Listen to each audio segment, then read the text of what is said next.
barang siapa yang diberikan anugerah rezeki oleh Allah dan mampu dia berkurban, lalu dia tidak berkurban, maka janganlah mendekati tempat sholat kami.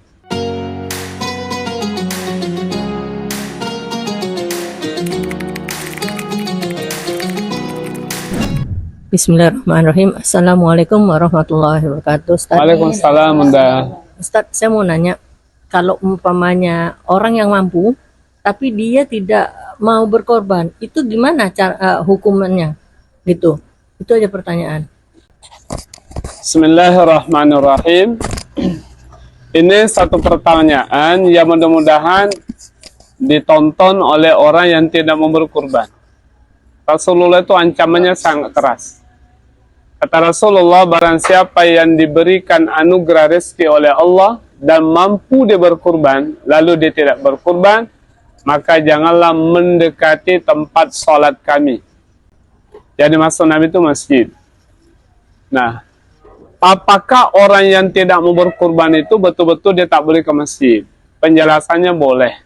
Pengertian di sini jangan mendekati itu adalah menunjukkan ketidakbaikan kepada orang yang tidak mau berkorban. Sampai Rasulullah larang bahasanya. Jangan mendekati, mendekati saja tidak boleh. Nah, pengertiannya ini tidak bolehkan mendekat kepada masjid, itu maknanya adalah ancaman bagi orang yang tidak mau berkorban. Nah, lalu bagaimana supaya orang yang mampu itu agar dia berkorban? Pertama, yang harus kita lakukan, karena Islam itu adalah, kalau istilah Syekh Abdul Qadir Jilani, gunakan perasaan dermawan hatimu ketimbang ilmumu. Nah, kalau kita melihat orang pada saat ini dia tidak bisa menjalankan syariat agama Allah, di antaranya berkurban, maka kita juga tidak boleh langsung menghakimi kenapa dia tidak berkurban. Karena ada tiga, Bunda, yang membuat orang bisa berubah. Pertama adalah niat pribadi hatinya ingin berubah. Yang kedua karena memperoleh ilmunya. Yang ketiga terinspirasi dari orang lain. Boleh saja ada orang yang kita lihat sampai hari ini tidaklah menjalankan perintah Allah secara utuh seperti yang kita kerjakan.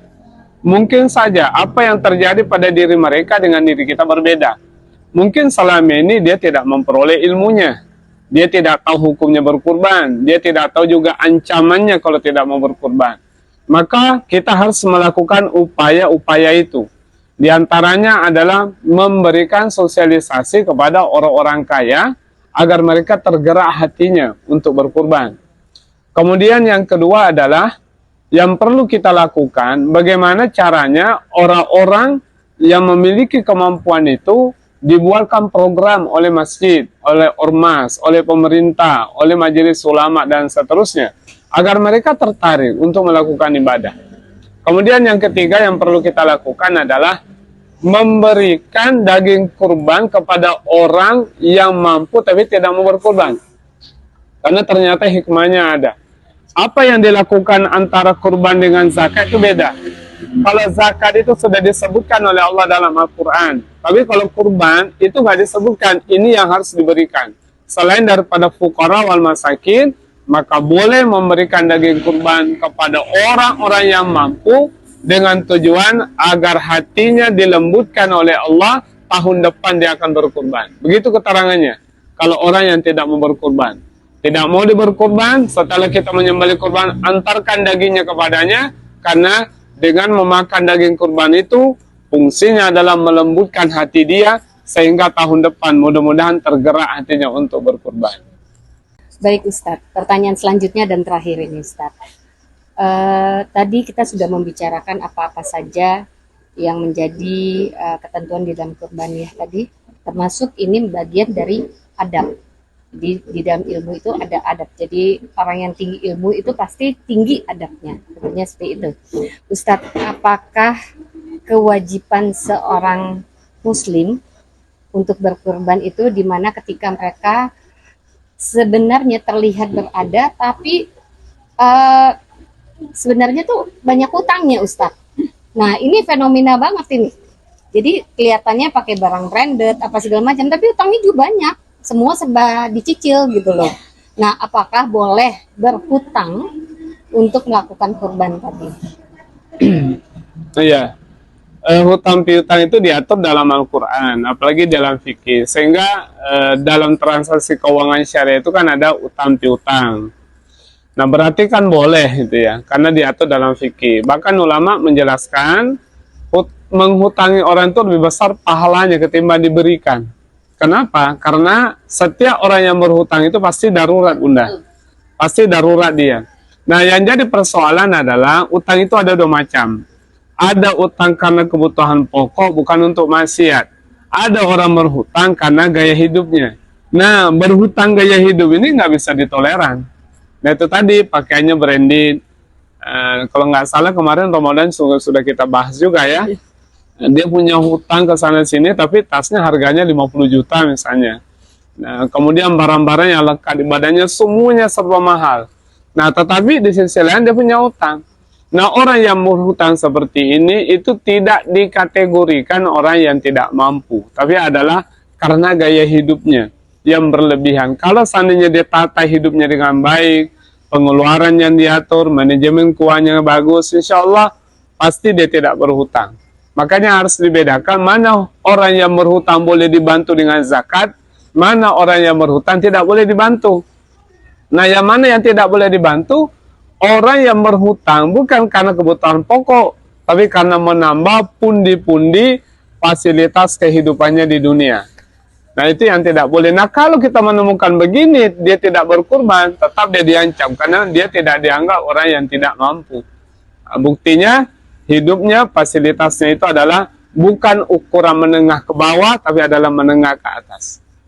Baik, jadi statement closing dari Ustadz mungkin bisa dirangkum bahwa syarat-syarat atau ketentuan untuk melakukan kurban itu apa saja. Silahkan Ustadz untuk jamaah. Baik, bagi yang menonton video ini, mari kita tutup dengan kesimpulan pertama adalah berkurbanlah kita dengan menyisihkan sebagian harta benda kita yang dianugerahkan oleh Allah Subhanahu wa Ta'ala, karena dengan berkurban itu adalah bukti syukur kita kepada Allah Subhanahu wa Ta'ala. Kemudian apa yang menjadi hakikat daripada kurban itu adalah menyembelih hewan. Ada pesan moral yang sangat dalam yang ingin Allah sampaikan kepada hambanya, bahwa menyembelih hewan, membunuh hewan karena Allah yang sifatnya ibadah, itu sama dengan menghilangkan sifat hewania pada dirimu. Apa yang ada sifat hewan dalam diri kita? Pertama adalah rakus, yang kedua tidak tahu malu, dan yang ketiga adalah yaitu hewan itu punya sifat yaitu mengambil, memakan rumput meskipun itu bukan rumput tuannya. Maka pesan moral ini, menyembelih binatang berarti adalah hakikatnya menghilangkan sifat-sifat hewania yang ada pada diri kita. Kemudian dengan adanya kurban itu berarti Anda peduli kepada saudaramu, karena Islam itu mengajarkan adalah bukan hidup sendiri. Islam adalah agama sosial yang terus peduli kepada orang lain. Barang siapa yang mengorbankan harta bendanya karena Allah Subhanahu wa Ta'ala, dan itu karena jiwa sosialnya yang tinggi, maka ini salah satu yang dicintai oleh Allah Subhanahu wa Ta'ala. Ketika Nabi Musa bertanya kepada Allah, "Ya Allah, amal ibadah yang mana yang kau paling cintai dariku?" Allah tidak menjawab. Lalu Nabi Musa mengatakan, "Ya Allah, apakah salatku, zikirku?" Kata Allah, "Bukan. Yang aku cintai amalan darimu adalah ketika engkau membuat hati orang bahagia dan senang." Bukankah dengan mengantarkan daging kurban itu berarti saudaramu akan bahagia dan senang? Semoga kiranya semua kita umat Islam yang ada dalam majelis yang mulia ini, Allah berikan anugerah rezeki yang luas kepada kita sehingga kita bisa berkurban. Subhanakallahumma wa bihamdika asyhadu an la ilaha illa anta astaghfiruka wa atubu ilaik. Assalamualaikum warahmatullahi wabarakatuh. Waalaikumsalam warahmatullahi wabarakatuh. Baik, terima kasih banyak Ibu-ibu, stay tune. Bapak-bapak jangan lupa di subscribe dan di share. Apapun ilmu yang didapat, insya Allah bermanfaat untuk dibagikan ke masyarakat di luar sana. Assalamualaikum warahmatullahi wabarakatuh. Waalaikumsalam warahmatullahi wabarakatuh.